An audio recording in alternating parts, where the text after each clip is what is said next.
L'école des mines de Saint-Étienne, avec ses 200 ans d'histoire, est tournée vers l'innovation, est quelque chose d'extrêmement important pour nous. Et aujourd'hui, nous souhaitons la positionner sur un axe Lyon-Saint-Étienne et en plus avoir un positionnement national dans le cadre de l'Institut Mines Télécom et bien entendu un positionnement international très fort. Depuis 2003, nous avons aussi essaimé dans une autre région où nous avons pu implanter un autre campus, Georges Chapac Provence, qui porte véritablement les valeurs de microélectronique et qui participe au développement économique de la région Provence-Alpes-Côte d'Azur.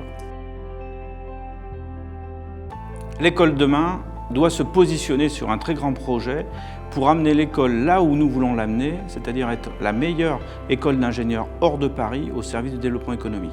Et tout ça va prendre sa place autour d'un projet qui va s'appeler Manufacture du futur, qui se positionne dans un programme national porté par le ministère en charge de l'industrie qui s'appelle l'Industrie du futur.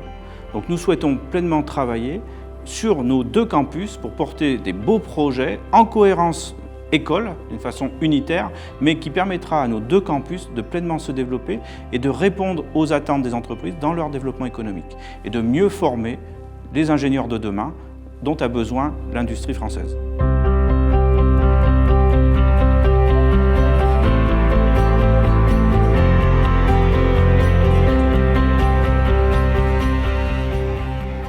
Pourquoi les mines de Saint-Étienne par exemple et pas les mines de Nancy? Je pense qu'un des éléments dominants c'est l'uniforme, parce que l'uniforme je trouve que c'est quelque chose qui est assez intéressant parce qu'on a quand même la sorte de cohésion entre nous tous. Il y a la maison des élèves c'est quelque chose qui est assez incroyable parce qu'on est vraiment tous ensemble, donc ça nous forme vraiment une sorte de famille, de cohésion, donc on s'intègre beaucoup plus vite même si on est loin de chez nous. Alors qu'est-ce qu'on fait à la maison des élèves? On a beaucoup de vie associative, donc c'est là où on a beaucoup de nos réunions, que ce soit des réunions de travail pour l'école, pour les cours, mais aussi pour toutes les associations qu'on a. Donc, les principales, c'est celles qui sont les plus connues, c'est le bureau des élèves, le bureau des arts et le bureau des sports. On a une promo qui fonctionne grâce à ça, puisque du coup, au bout de 6 mois, on connaît toutes les personnes de la promo. Bon, ça c'est aussi un atout parce que les promos sont toutes des petites promos. On est 120 par promo, donc c'est quelque chose qui favorise la cohésion de promotion et après même le lien avec les promotions d'après et au-dessus. Et je pense que ça aidera aussi plus tard dans un point de vue réseau, quand on aura encore nos contacts avec nos amis plus tard. Si je dois recommander l'école des mines de Saint-Étienne, ça serait d'abord pour la ville parce que la ville nous soutient beaucoup. Dès qu'on a un projet associatif ou étudiant, la ville va souvent nous soutenir. Et ensuite, au niveau de l'école, je pense que le fait que le cursus soit à la carte, ça permet qu'on puisse tous choisir les cours qui nous intéressent et donc finalement faire le cursus qui nous ressemble. J'ai choisi le cyclisme mine parce qu'il y avait le côté nouvelles technologies qui m'a attiré. Les nouvelles technologies, on en retrouve partout dans le marché en ce moment. C'est un mouvement porteur de l'avenir. Le cyclisme mine est associé aux mines de Saint-Étienne et une mine de Saint-Étienne est synonyme d'excellence. C'est un cycle à la fois d'informatique, d'électronique et de management. On traite aussi la gestion de production, tout ce qui est supply chain, tout ce qui est logistique.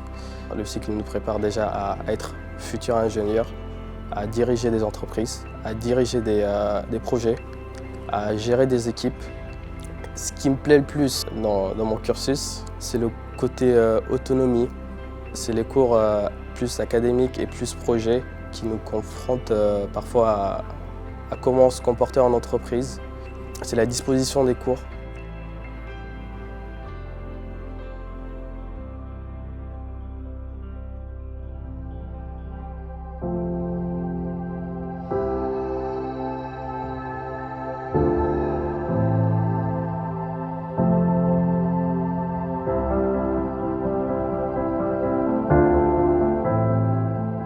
J'ai choisi de faire mon doctorat ici puisque en ayant fait mon école d'ingénieur, j'avais pu être familiarisé avec les techniques qui étaient employées au centre.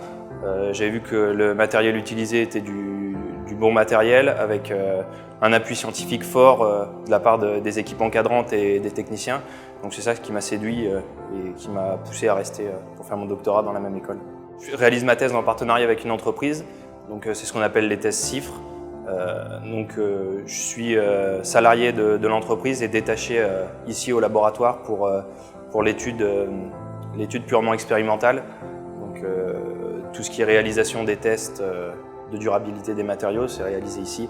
Donc ensuite j'ai un suivi technique et industriel de la part du partenaire.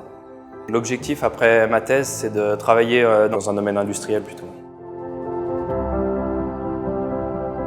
Nous sommes des Stéphanois depuis 1910, c'est-à-dire depuis très longtemps, et nous avons choisi de rester à Saint-Étienne et de manifester la fidélité aux racines. Alors la fidélité aux racines, ça passe aussi à la fidélité à l'environnement académique de ces racines, et en tout premier lieu, bien sûr, à l'école des mines, qui doit être peut-être la plus ancienne des écoles implantées à Saint-Étienne. Donc voilà, une industrie inscrite dans l'histoire, avec une école inscrite dans l'histoire, ça va assez bien ensemble.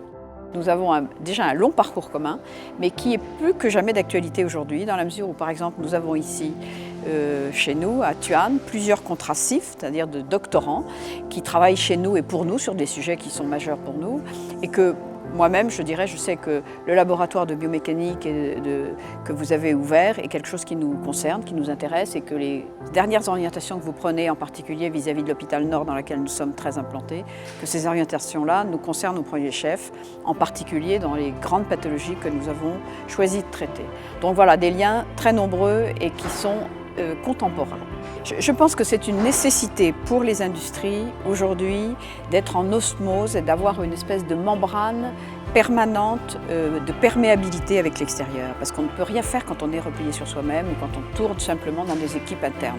Donc ça veut dire que c'est cette perméabilité vis-à-vis de l'environnement académique qui nous permet d'avoir des perfusions pour l'innovation.